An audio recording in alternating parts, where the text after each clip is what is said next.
Hi friends, இந்த Sunday நம்ம வீட்டில் என்ன சாப்பாடுன்னு சொல்லி பார்க்கலாமா? இந்த சண்டே வந்து மீன் தாங்க வாங்கியிருந்தோம். சுட சுட சோறுங்க, சூப்பரான ஒரு மீன் குழம்பு. மீன் குழம்புல வந்து மாங்காய் போட்டு வச்சுருந்தேன். அதாவது கிழங்கான் மீன் குழம்பு. இந்த கிழங்கான் மீன் குழம்பு செம்மவே டேஸ்ட்டாக இருக்குங்க.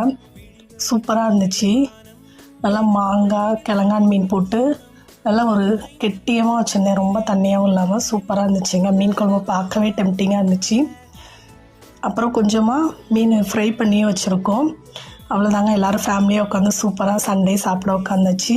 சண்டே தாங்க அந்த மாதிரி எல்லோரும் ஒன்றா உட்காந்து சாப்பிட முடியும். சூடாக சோறு, சூப்பராக ஒரு மீன் குழம்பு அண்டு ஃபிஷ் ஃப்ரைங்க எல்லாம் வச்சு நாங்கள் சூப்பராக சாப்பிட்டோம். உங்கள் வீட்டில் என்னன்னு சொல்லி கமெண்ட் பண்ணுங்கள். நம்ம வீடியோ பிடிச்சிருந்துச்சுன்னா கண்டிப்பாக ஒரு லைக் அண்ட் சப்ஸ்கிரைப் பண்ணிக்கோங்க மறக்காமல். நம்ம சேனலில் நிறைய வீடியோ இருக்குது, பிடிச்சவங்க பாருங்கள். பாய்.